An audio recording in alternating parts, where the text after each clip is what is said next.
It's a terrible story. Once you learn the story and accept the fact that it was horrible. A tragic chapter of American history, a nation built on the horrors of slavery. And then you smile because your ancestors made it. They were strong enough to live through all of that and give life to you.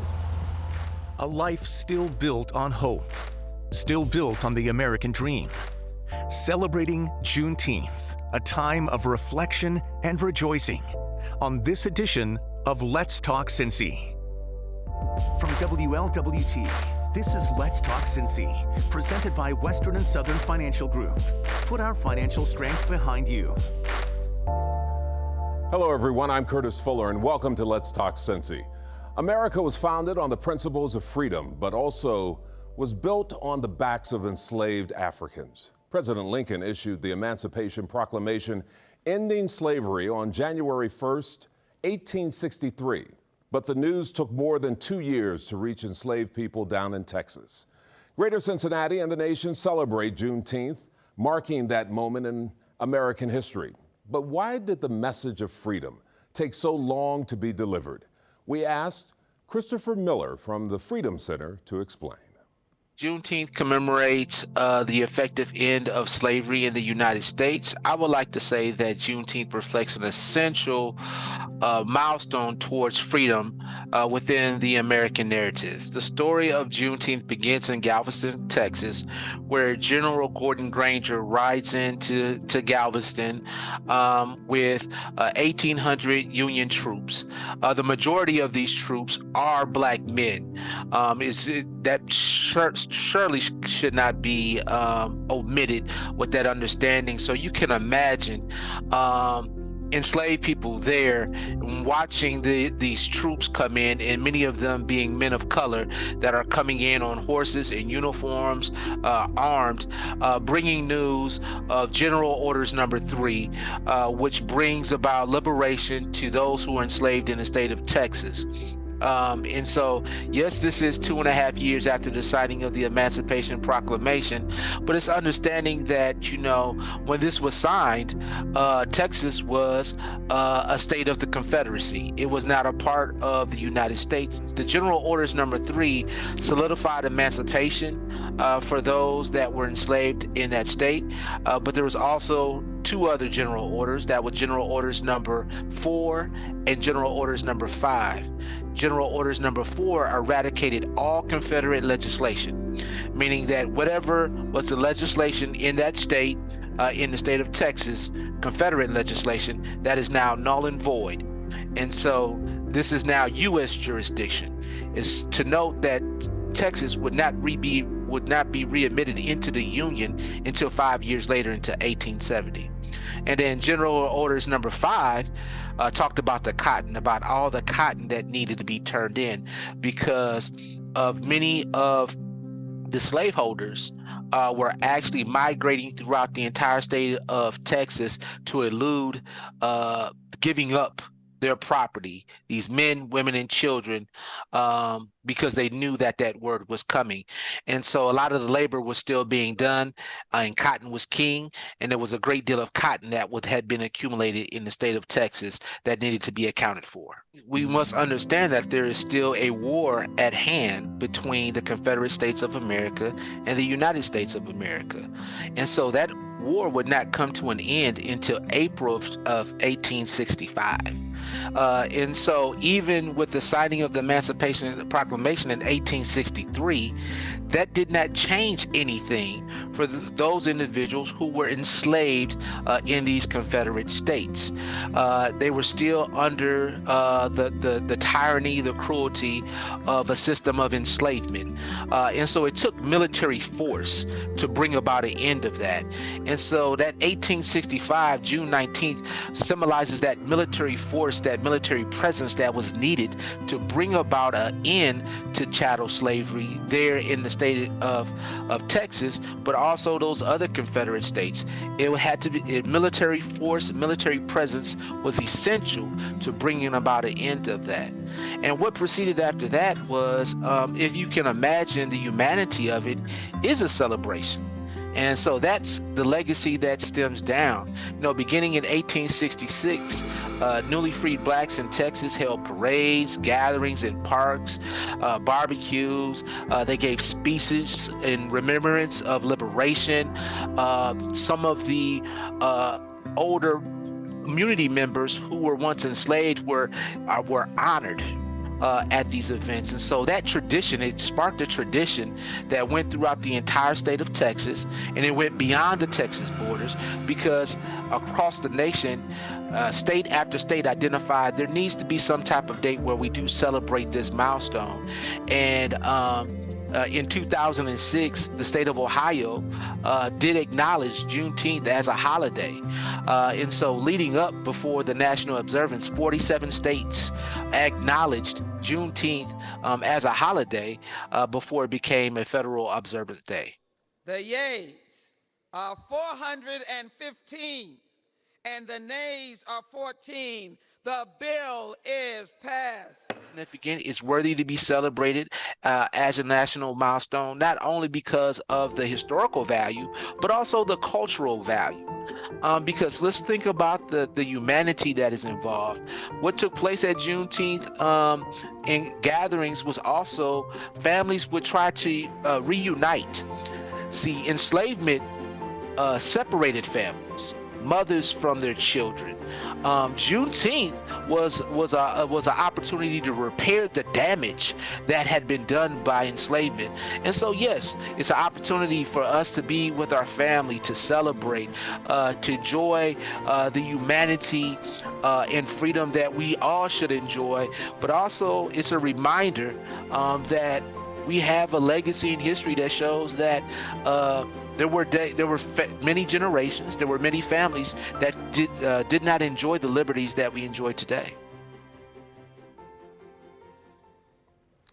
The National Underground Railroad Freedom Center is hosting a special Juneteenth event on Saturday, June 17th. It's called Speak Freely, Juneteenth Evening at the Museum. It will be a night of music, poetry, food, and much more. Visit the Freedom Center's website for more information. Juneteenth celebrated in Cincinnati for more than 3 decades. The story behind how the festival began, when Let's Talk Cincy returns.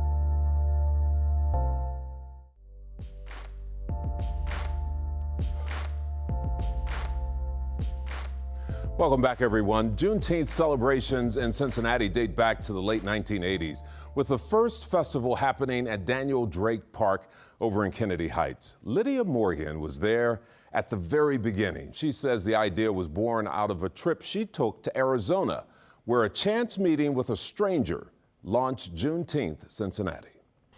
The next morning after we met, she called me and she said, "We're going to a festival today." And I said, "Oh, really?" She said, "Yeah." I said, "Well, what is it?" She said, "Juneteenth." I said, "Well, what's that?" She said, "Girl, come on down, get in the car. We're going. You'll see what it is." And we went, and we were in this small, it was a park, but it was small. And there are people there, all Native Americans, African Americans, Caucasian Americans, all these people were there, all about 100 of them, all in there together, celebrating, listening to speeches, and just being happy. Like I said, it made me feel like I was at a family reunion. That was my first experience with Juneteenth. I came home and it was so beautiful. I told everybody, all my friends, I was calling them up. "You can't believe what I celebrated while we were gone." So we started talking, and first we were just gonna have a picnic in the backyard with all of our friends and all of their friends. And it finally ended up being a festival in Daniel Drake Park. The crowds built steadily during the day in Daniel Drake Park. They were lured by Juneteenth, by the abundant jewelry and African art for sale, and by the sizzle and smell of good food. And we knew nothing about having a festival. We thought it was our park, so we're just gonna go to the park and have the festival. got a phone call about 3 days before the festival. You guys haven't filled out any paperwork. You don't have any permits. And we hear you're having a festival in Daniel Drake Park. Did you call the park board? Did you call the police? Did you? I go, well, no, it's our park, isn't it? Our park? Yeah, it's your park, but you have to have a permit and you have to pay your permit fees. There we were, you know, had no money. We've never had a title sponsor. Our money comes in handfuls, not bucketfuls, you know. But we have good people who are entertainers, so they come for whatever we can pay them. And this has been the godsend from the very beginning. They've always come for whatever we can pay them, and they still do that. And they're happy to be a part of Juneteenth. They're happy to say, I've been coming to Juneteenth for 20 years. I've been singing at Juneteenth, you know, and that is a source of pride for them. And kids that I run into who are no longer kids, who say to me, yeah, my grandma used to take me to Juneteenth, and now I take my kids to Juneteenth, you know. That's kind of what we want. You will be surprised at that day, all this beautiful greenery, and it is beautiful here. There will be people with blankets, sitting down with their kids on the blankets, having a little picnic lunch, eating their food and whatnot. And there are more strollers than you can shake a stick at. And that's what we want. We want to see families, people, teenagers, whatever, coming out, enjoying the festival, learning something about their history. We have a parade of flags that actually starts here. And we have 76 flags that represent the flags from the countries that people were taken from, and the countries that they were taken to and enslaved. And it's amazing to see these kids and doing that parade, and the flags are fluttering, and it's beautiful. It's a beautiful sight. I did not realize that every country in North and South America and the Caribbean had some form of African slavery. This whole thing, though it's a terrible story, once you learn the story and accept the fact that it was horrible, and then you smile because your ancestors made it. They were strong enough to live through all of that and give life to you. And that's something to be proud of. Juneteenth, Cincinnati moved to Eaton Park in the early 1990s. This year's festival is on June 17th from noon until 9 p.m. and June 18th from 2 p.m. to 6 p.m. You can enjoy good music, great food, health screenings, and so much more. Still ahead. The grandmother of Juneteenth, the woman who helped make the celebration a national holiday, and her visit to Cincinnati. Her story just ahead on Let's Talk Cincy.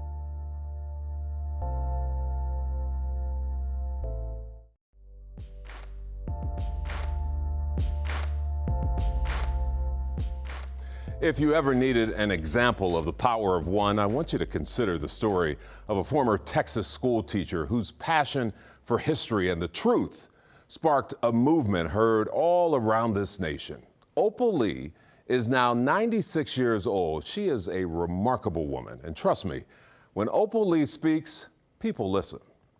The idea was to do 2.5 miles, morning and evening, to symbolize that slaves in Texas didn't know they were free for 2.5 years after Lincoln had signed the Emancipation Proclamation. Meet Opal Lee of Fort Worth, Texas. She came to Cincinnati as part of her nationwide walk across America to tell the story of Juneteenth Day. I want people to know that we can come together and do some things about the disparities in our country if we just acknowledge what's happened. She walked across the suspension bridge from Covington to the Freedom Center. She is a former teacher who says she's encouraged by the excitement and response she's received in Cincinnati and in other parts of the country. I had a chance to sit down and chat with her when she came to town back in 2019. We spoke about her mission to push for a Juneteenth national holiday. I just cannot believe if 46 states in these United States have it as some kind of observance, we can't have it as a national holiday. And I'm not talking about paid holiday. I'm talking about I want it on the calendar. She says her wish is that people break down all the barriers that tend to divide us. She told me, working together, nothing is impossible. And I feel Juneteenth is that unifier, that multicultural something, that if we all got behind it, oh, wouldn't that be a wonderful day? I dream, and it's gonna happen. I know it is. It might not before, in my lifetime, but I know it's gonna happen. And it did happen. In 2021, Juneteenth became a federal holiday when President Joe Biden signed the bill passed by Congress. This is the pen that President Biden used to sign Juneteenth into law. I'm Opal Lee, and I've had this marvelous day at the White House. The young people would say, it's off the chain. I knew I was coming because Juneteenth had been made a national holiday and the president was signing the bill into law, and I was invited to the signing of that bill. Looking out across this room, I see the advocates, the activists, the leaders who have been calling for this day for so long, including the one and only Miss Opal Lee.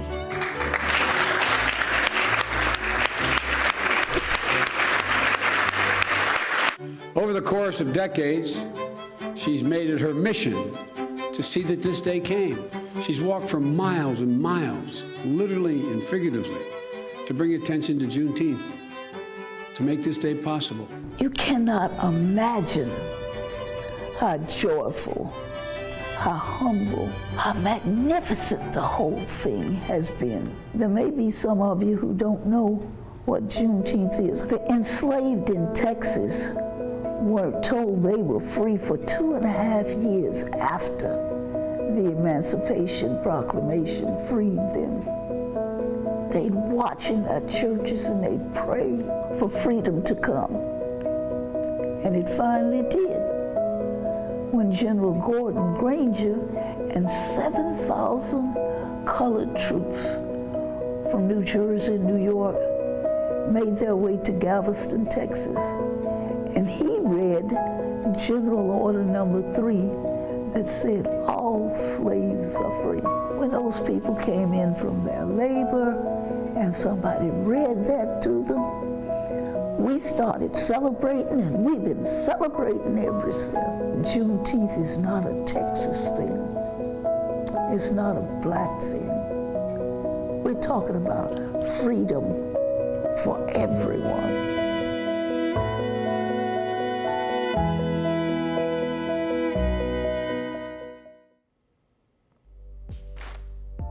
The murals celebrating iconic people in Cincinnati, who they are, and where to find them. We'll be right back.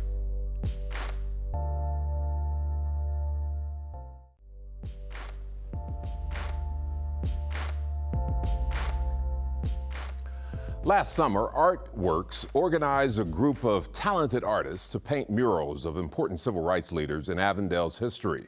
We spoke with one of those artists who told us how important these murals are to the Avondale community.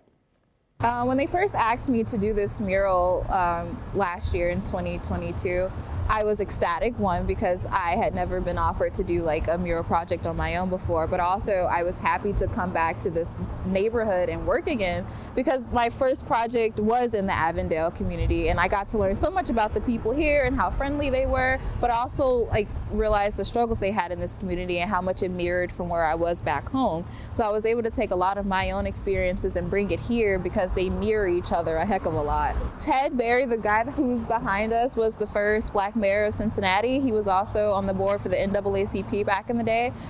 He had a lot going against him to do like normal things. So while running for office, he actually was denied a lot of times while trying to like bring progressive movement to the city, a lot of people just barred him with a bunch of red tape. He was the first valedictorian of his graduating high school class, and he didn't even, they actually had to run it twice because they didn't believe he had won. But during the time that he was supposed to go on stage, they actually did not want him to go on stage. But at the end of it, he did make his way up there to proclaim that he was the valedictorian. So he's a very strong-willed individual that's ready to push for anything that he has in mind that might better himself or other people around him.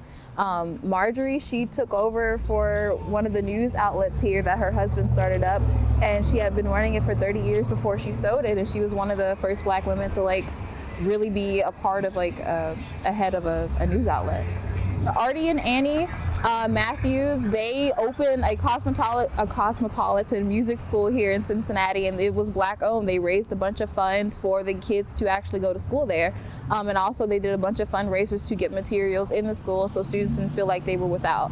Fanny Graff, she helped people, marginalized community, get better housing or afford better housing when they were mapping people off. Fred Shuttlesworth, we actually worked out of the church that he was originally pastor at for 40 years of his life, and he was a major figure in the civil rights movement, especially here in Cincinnati and Avondale. So working out of his church, getting to know the people that he actually knew back in the day was really fun to see and get to know them. Their work transformed Cincinnati, not just in the African American community, but all of Cincinnati. Cincinnati is the city that it is because it respects and regards the work of all of those who contributed to its transformation. I feel seeing dilapidated buildings out when you will first walk out of the house, or houses with no one in them, or stores that are constantly closing down. That's a bunch of negative imagery that people have to see every day. But seeing positive imagery of people that actually help this place flourish all the time gives people an amount of hope and an amount of positivity that stays with them so they can pass it to other people. That is an excellent project. Of course, if you'd like to see those paintings, Reverend Fred Shuttlesworth's mural, located at 1019 Dana Avenue. Ted Berry and Marjorie Parham's are at 3494 Reading Road, Fanny Graff at 439 Forest Avenue, and Artie and Annie Matthews can be seen at 3118 Reading Road. And finally today, the celebration of Juneteenth is a reminder of a shameful past, but given the climate in our nation, it is also a way to force us to take a hard look at where we are and where we are going.